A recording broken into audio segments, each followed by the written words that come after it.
PHF roll it. Last night, we sunk their prize ship, the Soleimani. Looks like POTUS got him twice. Their Navy, not a factor. Pick your adjective, it is no more. In fact, yesterday, in the Indian Ocean, and we'll play it on the screen there, an American submarine sunk an Iranian warship that thought it was safe in international waters. Instead, it was sunk by a torpedo. Quiet death. The first sinking of an enemy ship by a torpedo since World War II. And as President Trump said, more and larger waves are coming. We are just getting started. We are accelerating, not decelerating. Iran's capabilities are evaporating by the hour, while American strength grows fiercer, smarter, and utterly dominant. More bombers and more fighters are arriving just today. And this is why it's not a war. This is why it's an American ally operation. It's not going to be a war like Afghanistan, Iraq. And this is why we support Donald Trump and why I have faith that he's going to utilize the military in the best interests of America. Roll the clip. We got 2 more clips left. In a few days, in under a week, the 2 most powerful air forces in the world will have complete control of Iranian skies, uncontested airspace. I hope all the folks watching understand what uncontested airspace and complete control means. It means we will fly all day, all night, day and night, finding, fixing, and finishing the missiles and defense industrial base of the Iranian military, finding and fixing their leaders and their military leaders, flying over Tehran, flying over Iran, flying over their capital, flying over the IRGC, Iranian leaders looking up and seeing only U.S. and Israeli air power every minute of every day until we decide it's over.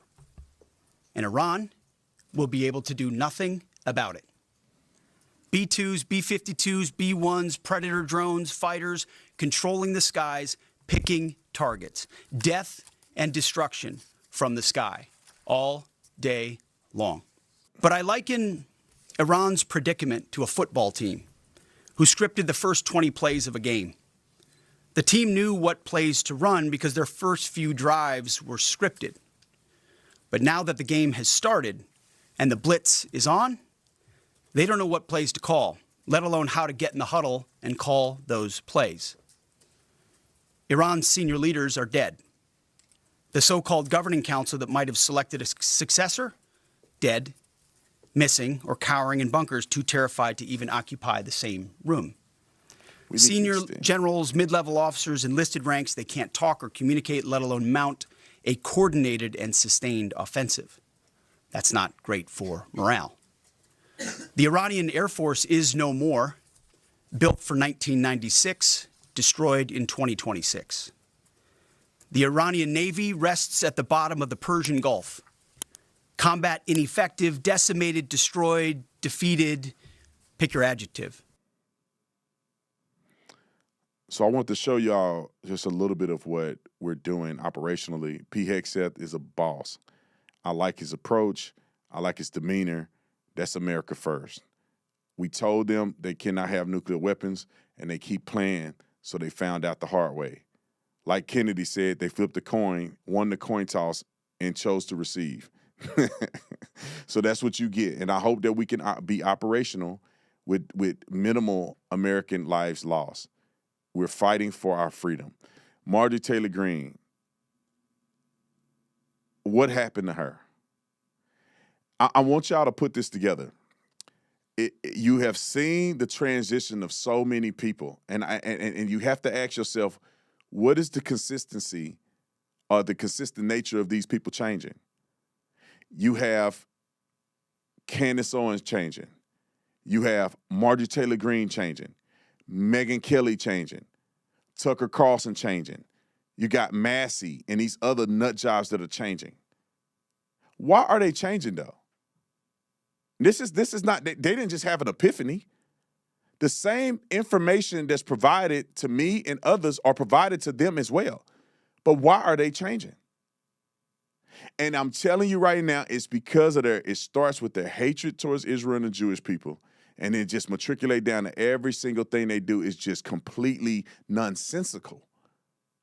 Look at what Marjorie Trader Green is saying on Megyn Kelly's show, who's also, in my opinion, Megyn Kelly didn't fell off the cliff. Roll it.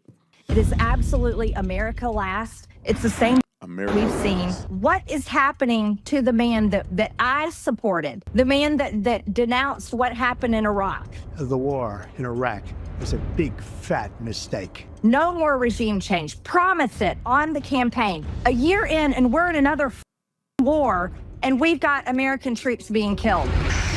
All I can think about is the military-industrial complex.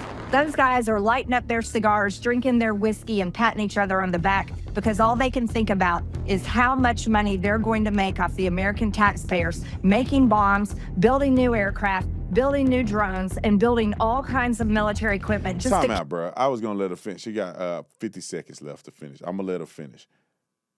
But then if this is such a bad thing, then Marjorie, why you quit? Marjorie, you were in Congress. Why didn't you let your voice be heard in Congress? Why didn't you fight for the people that actually raised money to vote for you, to be in there to finish your term? Why did you quit like a traitor? You a quitter. Marjorie Quitter Green, they call her all kind of stuff. And now, nothing is like a woman scorned.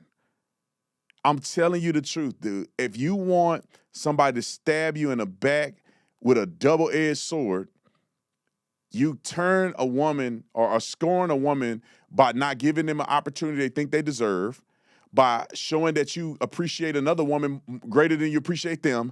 And what do? They will turn on you and try to destroy your life. Do I need to share more examples? This is one of the examples. Let her finish. Kill people all over the world, while the American people, all they want is to be able to afford a house, afford health insurance, and be able to maybe live the dream like the baby boomers did. They literally are trying to start World War III. It's completely out of control. It will never end. You know this idea, you break it, you own it? I don't buy that one bit. And Lindsey Graham, I saw a video of him this morning. That mothership of terrorism has a hole in it. He was choking back tears, swallowing back tears, because he was saying he was so proud of President Trump. He wasn't choking back tears for the American military members that have been killed and their families who are mourning their deaths right now. That's not MAGA. That is not MAGA. That's not America first. This isn't what we voted for. It's literally Israel first, and then where is it going to stop? Oh my God, these people are crazy. Why does she have to just say Israel first? Like, for all my sane people that are watching me, how is this Israel first? America, like if you don't understand geopolitics, you don't understand that we are a part of a world that is operating and moving. It's a moving organism.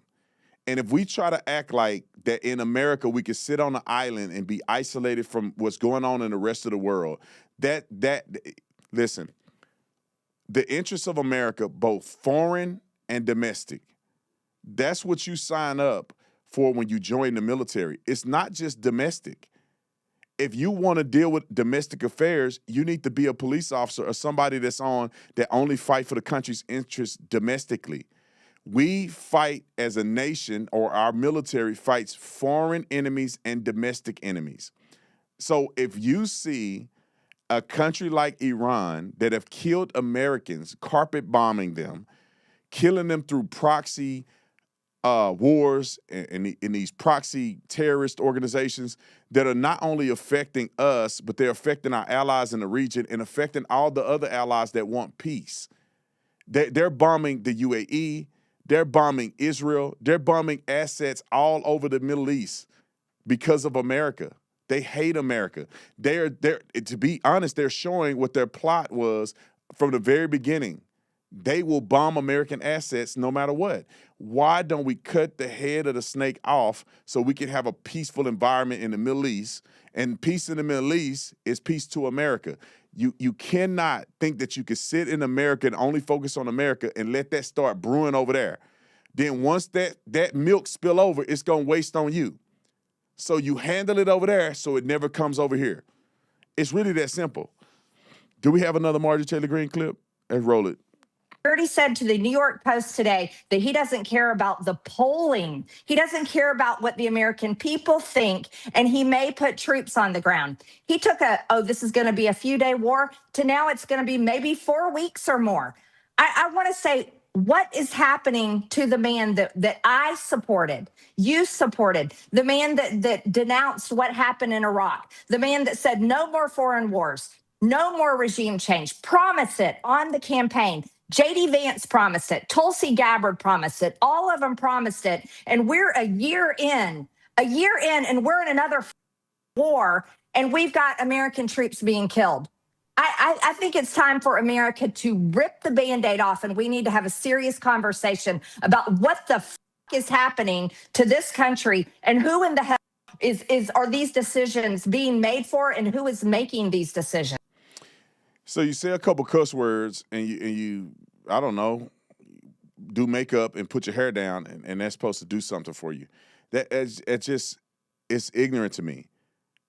When a president says, I won't start endless wars, she go, well, the war is only going to be a couple more weeks. Well, that's not 20 years. 20-year war versus a couple weeks is different. And things do change while you're in office, and you have to be able to pivot and move for the sake of the safety and security of the United States of America.